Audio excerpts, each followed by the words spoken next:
विश्व आर्थिक मंच वर्ल्ड इकोनॉमिक फोरम के बारे में आज हम पढ़ेंगे। इसकी जो स्थापना हुई थी 1971 में हुई थी और ये क्या है, एक सार्वजनिक निजी सहयोग और गैर लाभकारी अंतरराष्ट्रीय संगठन है। ओके, मुख्यालय इसका स्विट्जरलैंड जिनेवा में है। 1971 में इसकी स्थापना हुई थी, जिनेवा स्विट्जरलैंड में इसका मुख्यालय है। इसकी जो स्थापना की थी स्विस जर्मन अर्थशास्त्री और प्रोफेसर है, नाम है उनका थे मतलब क्लास राव। इन्होंने दबाव वाली समस्याओं पर वैश्विक सहयोग को बढ़ावा देने के लिए किया था।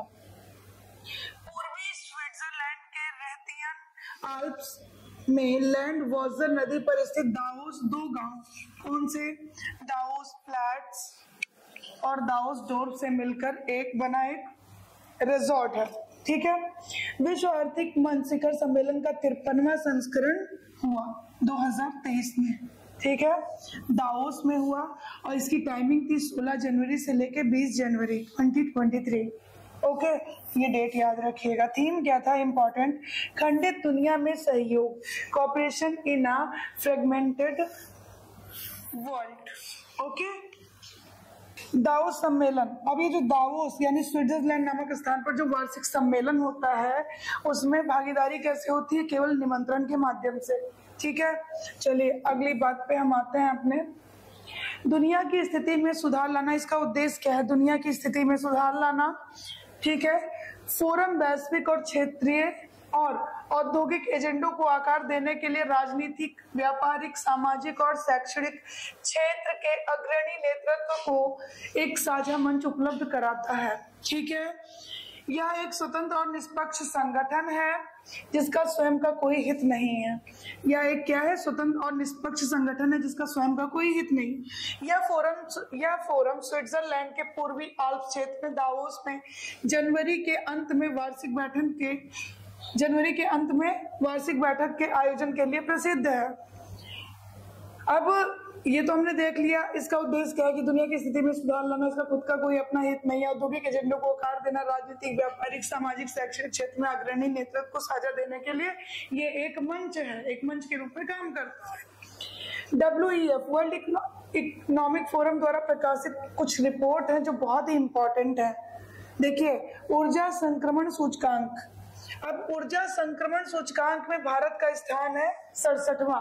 यहाँ से क्वेश्चन जरूर आता है, स्वीडन शीर्ष पर है।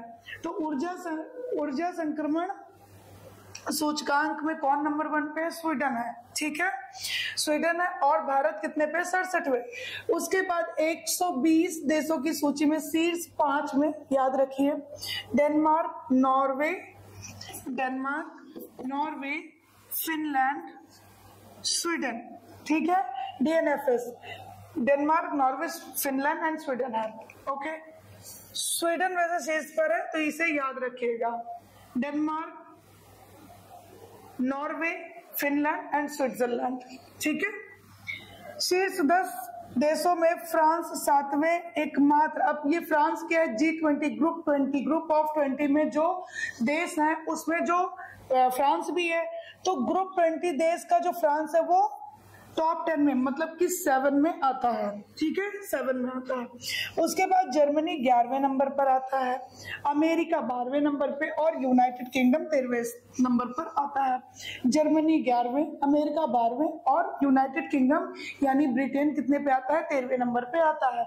बहुत ही इंपॉर्टेंट है। तो ऊर्जा संक्रमण सूचकांक में भारत 67वें पे है, नंबर 1 पे कौन है, स्वीडन है। ठीक है, फिर आता है Denmark, Norway, Finland and Switzerland. ठीक है, चलिए उसके बाद वैश्विक प्रतिस्पर्धात्मक रिपोर्ट। अब इस रिपोर्ट को हम देख लेते हैं थोड़ा सा। ये 1989 से प्रकाशित एक वार्षिक पुस्तक है। ओके, 333 प्रतिस्पर्धात्मक मानदंडों के आधार पर विश्व की 63 अर्थव्यवस्थाओं का सर्वेक्षण किया गया। रट लीजिएगा, बहुत ही इंपॉर्टेंट है।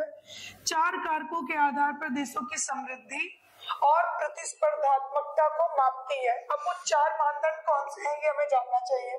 आर्थिक प्रदर्शन, ठीक है, जो इकोनॉमिक परफॉर्मेंस होता है, सरकारी दक्षता यानी गवर्नमेंट एफिशिएंसी जो होती है, व्यवसायिक दक्षता बिजनेस एफिशिएंसी, एंड आधारभूत संरचना यानी इंफ्रास्ट्रक्चर, ये चार इसके मानदंड है। जानिए 20 जून 2023 को international institute for management development IMD ने विश्व प्रतिस्पर्धात्मक सूचकांक 2023 का 35वां संस्करण प्रकाशित किया।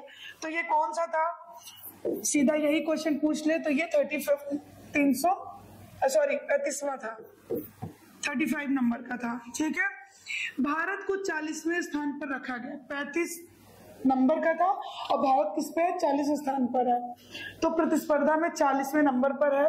शीर्ष 3 की बात करें, डेनमार्क नंबर 1, फिर आता है आयरलैंड एंड स्विट्जरलैंड। तो Denmark, Ireland and Sweden, this एक ट्रिक बन गया।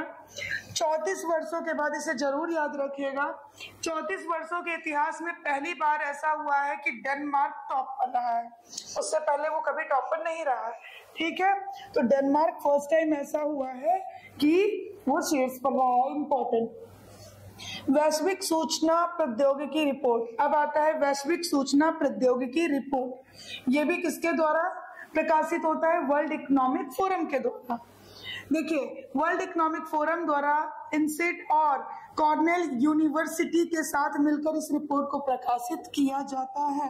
ठीक है, वैश्विक लैंगिक अंतराल रिपोर्ट, वैश्विक लैंगिक बहुत ही इंपॉर्टेंट है, ग्लोबल जेंडर गैप रिपोर्ट। अब इसके बारे में देखिए, 91.2% स्कोर आइसलैंड ने लगातार, अब देखिए आइसलैंड जो है नंबर 1 पे है, 91.2% स्कोर किसका है, आइसलैंड का, और लगातार वो 14 वर्षों से टॉप कर रहा है। ठीक है, सबसे अधिक लैंगिक समता वाले देशों के रूप में अपनी स्थिति को बरकरार रखा है आइसलैंड ने। ओके, जो लैंगिक अंतर को 90% से अधिक कम करने में सफल रहा है। आइसलैंड के बाद 3 नॉर्डिक देश, नॉर्वे, अब देखिए नॉर्वे आता है, नॉर्वे कितना परसेंट है, 87.9%। फिर आता है फिनलैंड, फिर आता है स्विट्जरलैंड। अब देख लेते हैं भारत के परिप्रेक्ष्य में। रिपोर्ट के अनुसार 2023 में भारत 146 देशों में, 146 देशों में हमारे भारत की स्थिति क्या है ये देखते हैं। 146 देशों में 135वें से 127वें, कहने का मतलब है 135 नंबर पे कब था ये, 2022 में। अभी कितने पे है, 127, 127 स्थान पर पहुंच गया है। रैंकिंग में क्या हुआ है, सुधार के संकेत हैं या नहीं है, हैं। पाकिस्तान 142वें नंबर पे है। अब आइए अगली रिपोर्ट हमारी, वैश्विक यात्रा और पर्यटन रिपोर्ट, पर्यटन रिपोर्ट 2021, 4.1 के स्कोर के साथ भारत को 54वें स्थान पर, भारत का स्कोर क्या है 4.1, 54 नंबर पे है। 2019 में 46 पर ये था, लेकिन फिर भी भारत दक्षिण एशिया में, साउथ एशिया में भारत टॉप पर है, ये याद रखिएगा। किसमें, वैश्विक यात्रा में। जापान इसमें टॉप पर है, जापान टॉप पर, दूसरा अमेरिका, तीसरा स्पेन एंड चार्ड यानी मध्य अफ्रीकी कंट्री है चार्ड, और ये 2.5 स्कोर के साथ लास्ट में है, बिल्कुल ही अंतिम पायदान पर है। इसका नंबर क्या है, 117। तो ये था हमारा वर्ल्ड इकोनॉमिक फोरम। अगर आपको वीडियो अच्छी लगती है तो प्लीज हमें ज्यादा से ज्यादा सपोर्ट करें। Thank you so much.